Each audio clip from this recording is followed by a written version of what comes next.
Welcome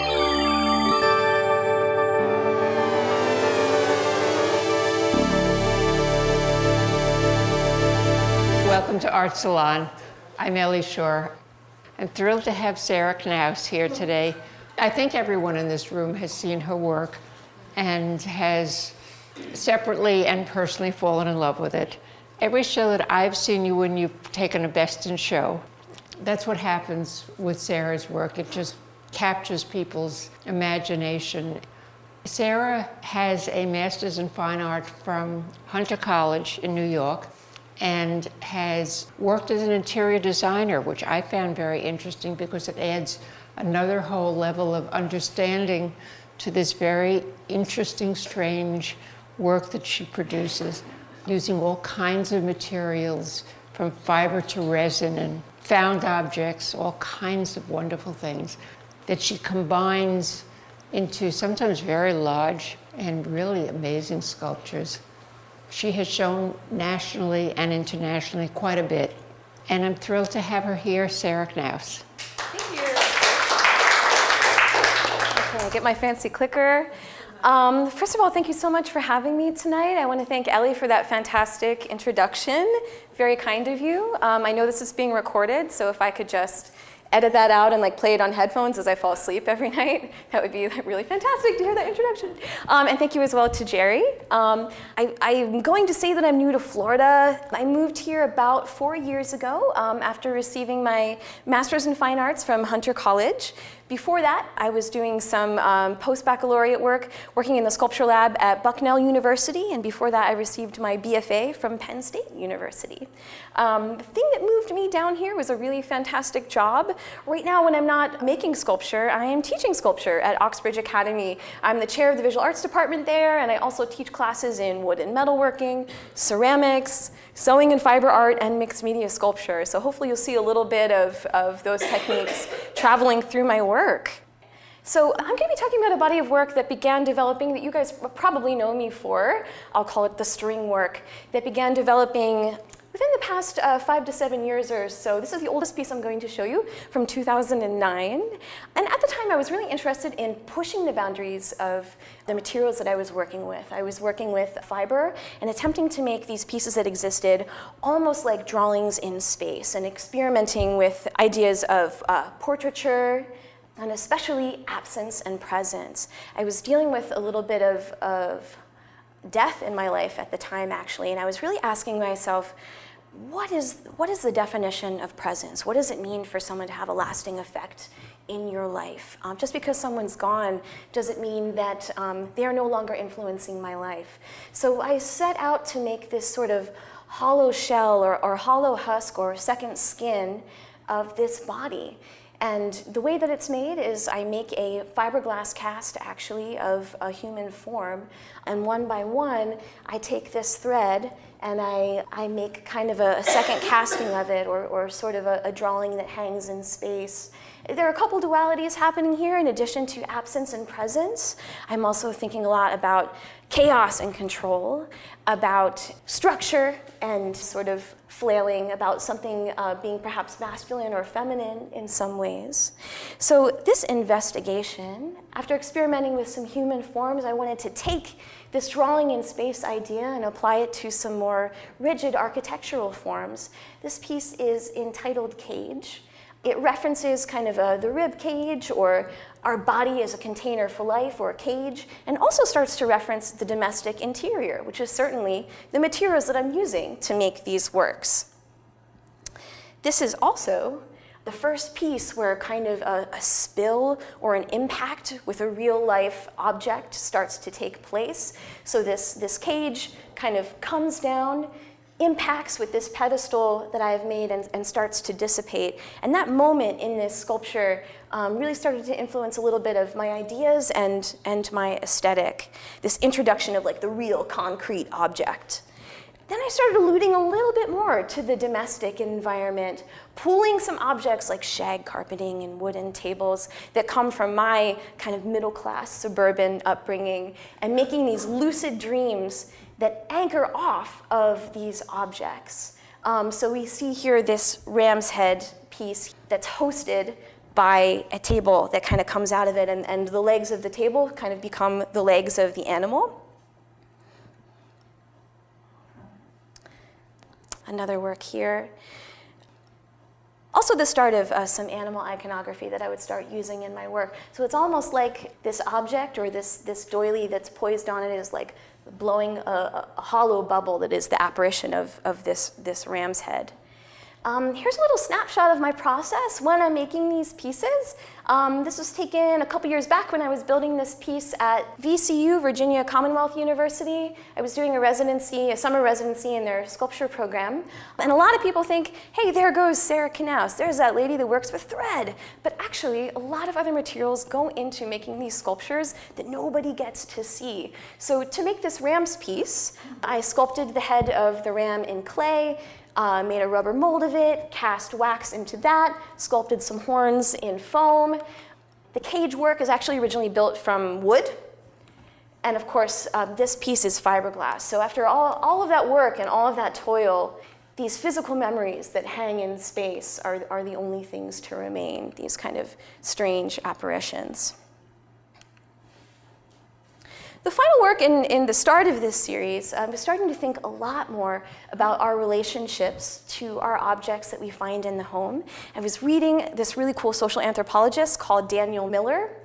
He has this really fantastic book called Home Possessions, and he writes about these case studies in the field where he interviews people about the possessions that they have in their home. And I realized I was starting to get really, really interested in the domestic environment, in some of these devices of ornamentation from my own childhood, but also that I was reading about with Daniel Miller. He writes about this phenomenon that perhaps some of you guys have experienced in your own lives called the sanctity of the parlor. It's like that one room in your house growing up, or your mom's house growing up, where everything is pristine. And it's kind of this homage to the apparition, or the dream, or the aspiration, or the ideal that person who's curated that space would sort of like their life to be. And we had this like very pristine dining room growing up that we could never go inside of. And so this piece, for me, attempts to get at that idea of that like separate space. Also getting a little bit anthropomorphic here. These table legs are flailing around. These fragile, delicate doilies are kind of hosting and giving life to this strange, lucid idea of the thing that is hosted by the thing. As a departure from these pieces, I took a little break. The last piece was made about 2010 in the string series. I got really sick of chemicals. I got really sick of actually touching thread for a long time. So I took a break for a little while. I'll show you some of those pieces in a couple minutes. But I returned to this process after I moved to Florida. So here's a recent work in this series that I don't think conceptually is related, but I wanted to tell you about this cool project that I was participating in called Winter Shack. It's a really, really fabulous installation that my friends host in Brooklyn every single year. They build a house out of old pallets, and that house serves as like a gallery space, and it hosts shows, but only during the winter time. So people gather and see the art in space, and they talk about it a little bit. And for this work, I was invited to collaborate with the author Leslie Jamison. She's most known for her book Empathy Exams, and she had written a piece about this whale called 52 Blue. So I was invited to make a piece for her. 52 Blue is the loneliest whale in the ocean. He emits such a high pitch that none of the other whales can hear him. So it's like this sad whale. And so I thought, okay, I'm thinking about the waves of the ocean. I'm thinking about the waves of the frequencies that the loneliest whale is making.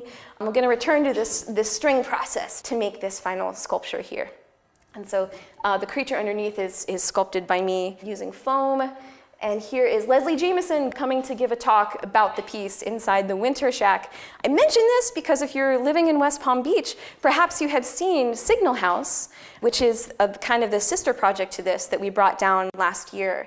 You can go on the grounds of Resource Depot. It's a really amazing arts nonprofit in the area. You will see the pallet house that Alex and I built last summer. It's now hosting concerts and sometimes gallery shows. It's a little bit It's been a little inactive the past month or so, but really fantastic space. Yeah, so this leads me up to another body of work that I began creating in Florida, kind of the last and most recent of the string experimentations. I turned my attention back to the ornamental device of the doily, and I wanted to look into the history of it a little bit more. As an object, to me, it's a little bit funny. It's like kind of simultaneously endearing and sweet, but also a little alienating. I don't use it in my life. It's kind of an object of inheritance. I don't really know how to come to it, but I'm fascinated by it. And I learned that a doily is called an antimacassar.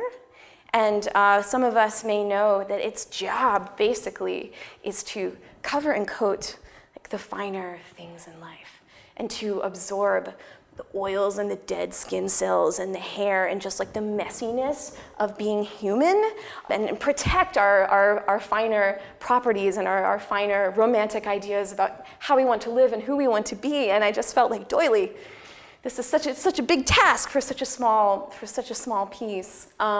So I had used these doily figures to think about the life of my grandmother, who I had lost at the time of creating this piece. If you see me working in string, are you learning by now that you should ask me if I'm okay? When someone dies, this is what I do, apparently. My grandmother's identity was very closely tied to her ability to work with thread and to work in fiber. And so even though someone may pass by an object like the doily and find it kind of a humorous piece of kitsch, I think there's a lot more meaning and a lot more identity in it than one might normally find. So I use the doily as kind of a second skin, a membrane that wants to kind of protect us from the ugliness in life that, of course, nothing can. So this is my homage to her. The title of the piece is cerement. Cerement is like a wax-coated shroud that some cultures put over the bodies of people who have passed away. And I realized, have I not been making these with my other figurative works this whole time? So here is a title. You know, the other reason why I chose to come to this method of remembering my grandmother was because her identity was so intrinsically tied to the act of making. But about 15 years before she actually passed, she lost the ability to use her hands. So I felt this onus upon myself to really, really make something for her and in honor of her. And that's really a second type of death, right? I would wager that 90% of people in this room derive their identity from making and experimenting. And so that was really my wrapping my head around that a little bit. So this is a really huge jump. Ellie mentioned that I spend a little bit of time as an interior design assistant. It is true, and it is the inspiration for all of the other works that I'm going to show you today when I'm not crying and weeping. I'm thinking about this wacky stuff. So after considering the doily a little bit, I wanted to think about other forms of ornamentation in the home. After college, I was hired as a faux-finish painter and an interior design assistant in the suburbs of Philadelphia. So I would go into these like blank tract houses, and it would be my job to author a sense of history and like narrative into these spaces. It was like a twisted kind of set dressing that really fascinated me. So here I was in someone's bathroom on, like Elk Street, mixing plaster to look like crumbling Venetian plaster and getting the exact type of green to look like moss growing in between the crumbling Venetian plaster, or taking blank drywall and making it look like marble. And so I was really just fascinated about this type of surface coating, this type of masquerade, this type of camouflage that was filling my days over and over and over again. And at the same time, I was also learning from my interior design employees the desirable iconography of taste. What are the icons of economic status? You got your swans and your peacocks, those are good to go. Some pheasants maybe, but flamingos, not so much, a little bit more lowbrow. So just thinking about these signifiers of taste as I'm working and learning that this weird, what I'll call like a patina of antiquity is so desirable. For the new to look aged is somehow more romantic. And a lot of us as artists in here probably know that for something to be really beautiful, it probably contains a little bit of something grotesque inside of it. I think perhaps that's what's happening here. So that started to launch another series of work, again, inspired by some of these strange things that I was witnessing at my job.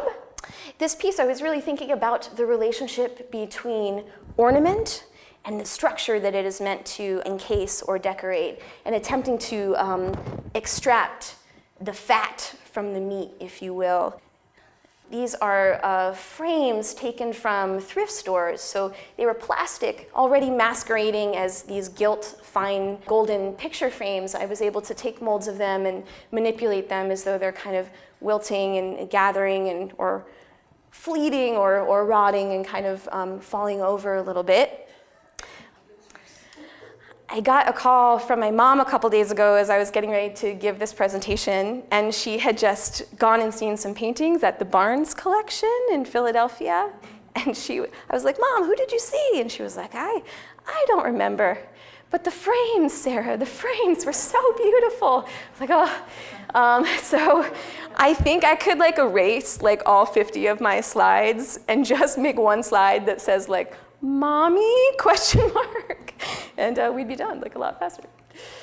So as I'm making these more highly produced pieces, I am in my studio doing wacky experiments and making videos and stuff. I feel like that's a really important part of just thinking about what the heck I'm trying to do. At this time, in thinking about ornament versus structure, I was going into my studio, I was taking these cakes and I was removing the core of the cake and recreating it so that only the surface layers remained. So I have a couple of video works from that time, and I just wanted to show this piece. I took one that was hollow and I returned it to the store. And I'd like to think someone had a really terrible birthday because of me. Can you imagine cutting into that cake? Okay, and so I think that's also, there's a level of facetiousness that is a vein that runs through some of these works. So at the same time that I'm considering this iconography of high art and tasteful signifiers of taste, I'm also starting to think about some of the materials that were ubiquitous to my growing up. So growing up in the suburbs of Philadelphia, vinyl siding was everywhere. And I'm showing this picture because I don't really see it in Florida. I think it's a heat thing. Why don't you guys have vinyl siding? Carla, answer me. Yeah, it's really strange stuff. And so in looking into it, I realized that even the stuff that's meant to surface the houses that's made of vinyl has faux wood grain on it. It's even masquerading as something else. It's just the strangest material.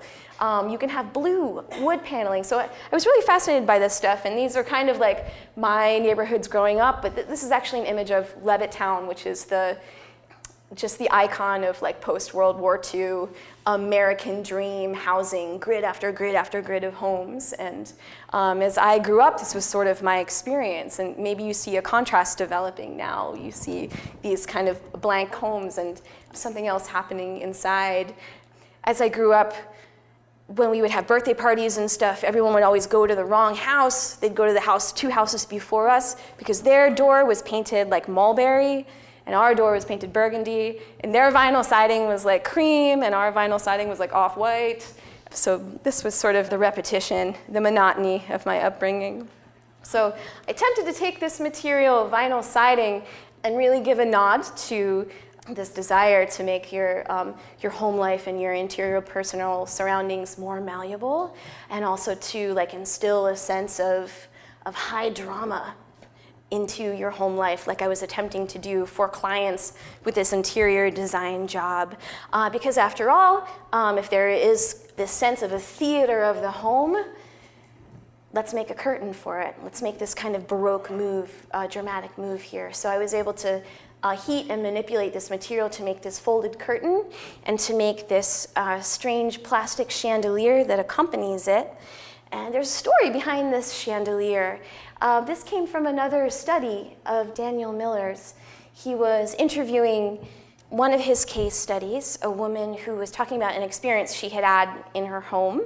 She was about to throw a really fantastic dinner party, and she was looking around her space, and she thought, it felt a little bit blank. It wasn't really ideal. It wasn't really an expression of the evening that she wanted to have. So she went out and she bought this glorious chandelier and hung it above her table. And just before guests arrive, she lit the candles of the chandelier. And as the guests are sitting down and eating their food, hot wax just starts to drip down into everyone's food and onto their skin and into their hair. And I thought, this is the moment where the sanctity of the parlor is shattered. This is the moment where that spill against that concrete object happens, and the dream or the ideal or the aspiration or the idea of the thing is broken and disturbed. Also continuing to think about this idea of ritualistic set dressing inside of the home. What are the other props that we use to fill the spaces in our lives? I started to make a series of paper objects. These are kind of flimsy, mute forms that occupy the space. They're made using tissue paper in a honeycomb pattern, so it's like tissue paper and cardboard. In their life size, they kind of fold out and hang out and become three-dimensional shadows. They're just there to fill the void. And I really liked working with this material because there was something in these strange vacant pores that reminded me, again, of my duties of interior design in the homes. The empty gridded patterns, again, reminding me of Levittown. There's something there in the visual language. And this is just for those of you who don't, who can't culturally place this. But of course, we probably recognize the visual language of this honeycomb from just really kitschy or nostalgic times in our life. And speaking of kitsch, I then turned my attention to considering kitsch iconography even further. I wanted to take something that embodied something kitsch or a lowbrow signifier of taste, like the plastic flamingo, as I see it or I learned to view it growing up, and try to plug it into this like Gothic or Baroque kind of high art formula with these painterly drips. So you see this amalgamation of painterly flamingos here. This was my experience growing up. You guys have flamingos all over Florida, so I don't have to show you this slide. I still think that flamingos carry with them a sense of the exotic, even though there's a humor attached to them. I still think there's a real earnesty there, a desire for something else or something more. I'm really fascinated by them as an object. So this piece was made from plastic from flamingos that I had cast. The stand is actually made from molds I had taken of thrift store objects and like green shag carpeting I had made myself. I'm now making smaller versions of these sculptures using ceramic for the bases, so they're round and more digestible. So again, thinking about this weird iconography that we find as signifiers of taste in the theater of the home and in this strange ritualistic set dressing that I was participating in, I began to think about kind of the appropriation and fetishization of animal parts that I would see in furniture bits. Looking at old legs of tables and lamps that kind of morph into like lion's paws, and thinking about strange animal prints. And I wanted to make this really over-the-top sculpture that would reference kind of this strange neutered animal. And so I set out to make like the strangest piece of sculpture ever. I was thinking about what is the context of my work? Is it existing kind of in the context of the home as a functional object? Is it existing in the realm of fine art, in the gallery? I don't know, I'm going to make this piece that addresses that. Here's another one with a not so great image, unfortunately. This was a real turning point, just as I thought I was really kind of getting somewhere with my work. Flung open the doors of my studio for an open house, and I thought, I didn't know how these pieces would be received, and I had a lot of people come in and really enjoy the works, want to buy them for their own home.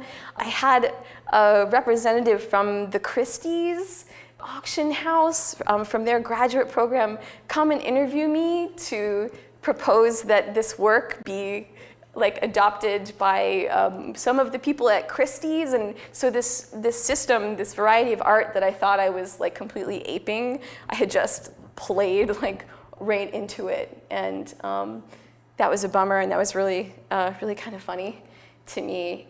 Here's this piece from last year at the Box Gallery, or I guess earlier this year at the Box Gallery. So after that experience, I wanted to keep playing with the tensions between ornament and functionality, right? I have this like weird sculpture, like, hey, there's a light bulb in it. What do you think about that?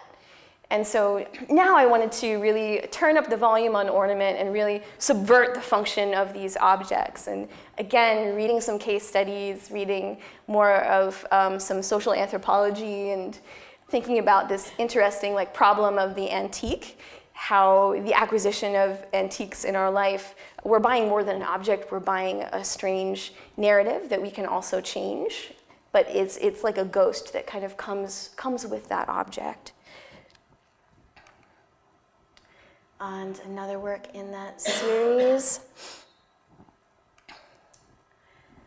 This is a piece that I created in London. It was shown at the Hockney Gallery at the Royal College of Art, briefly. And one of my colleagues at the time was like, it looks like a fart. I was like, thank you. So I hear that now whenever I look at it. And if you want to make me laugh and cry, you can use that. So I took these pieces and I thought, hey, what if I take them back to where I found them? What if I took them back to the origin of where I got them? So this was the, what was it, the Bleecker Ave flea market? So again, taking that narrative, bringing it back, asking people to kind of deal with it. Here's another shot, and here's a final shot. So to get it here, to get it there, I had to carry it through the subway. People take photos of you on the subway with your chair. Tourists take photos of you. Had a New York construction worker guy come to his chain link fence, and he was like, "Hey, what you got there?" I'm like, "It's a sculpture." And he was like, "Okay." He was like, maybe paint it red." I was like, "Thank you." Hate you. So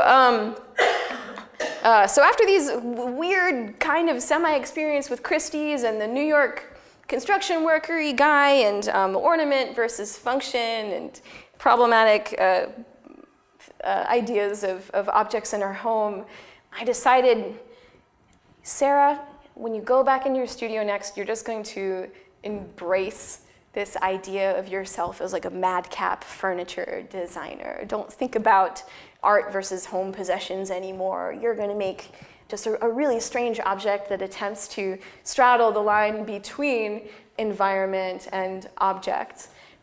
So I attempted to, I was inspired by what some would call a proto-kitsch painter, Fragonard. That's his piece Lover Crowned up in the upper right-hand corner.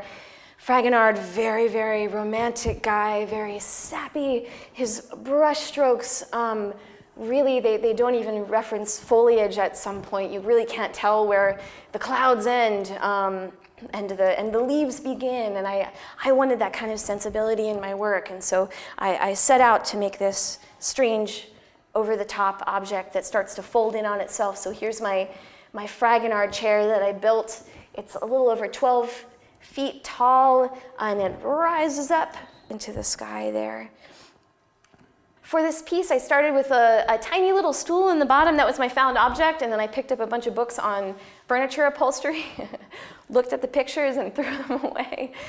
So a lot of this is hand-sewn, machine-sewn, carved foam, wood. My cute effort to try and build a frame using PVC, thinking this wouldn't be that heavy, and then ripping it all apart and building it out of wood, as I should. So some of the innards that have eventually been changed. Fragonard chair. And finally, some of my recent explorations. So a lot of my works, I think especially the Fragonard chair and the chair caning pieces, have this implied sense of movement, or this implied sense of growth and then collapse, or covering like kudzu.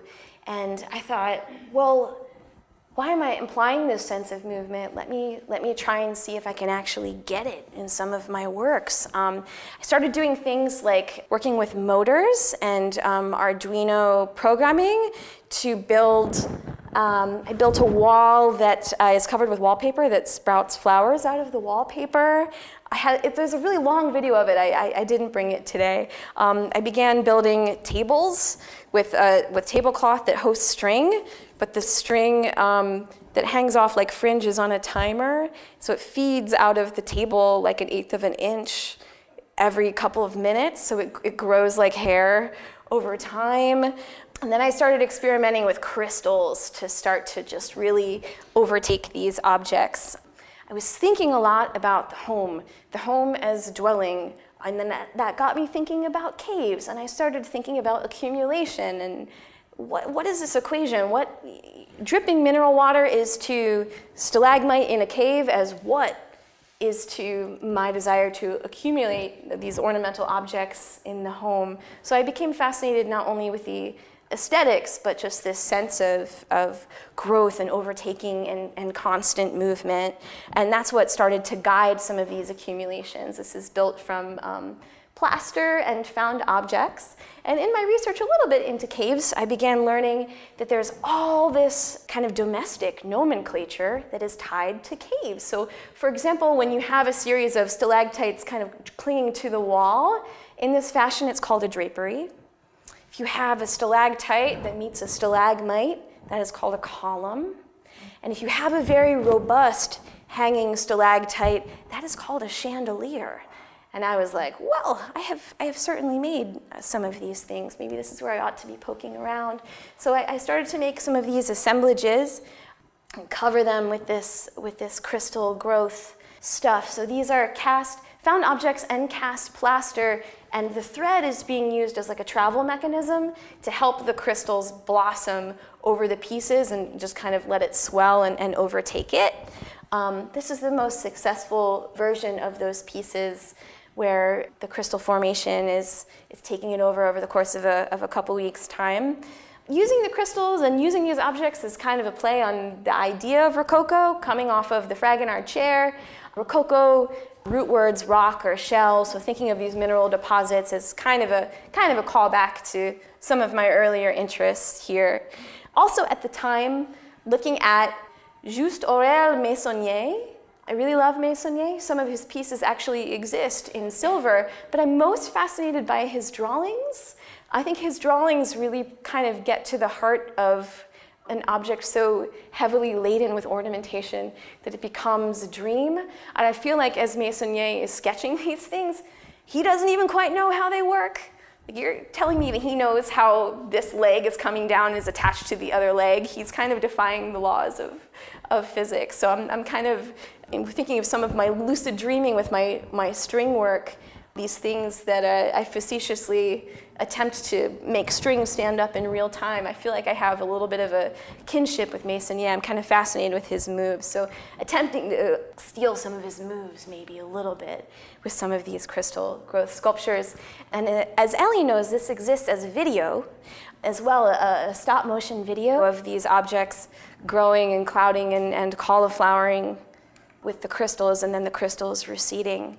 I've been viewing them lately, and they're kind of haunting, so I might bring them back.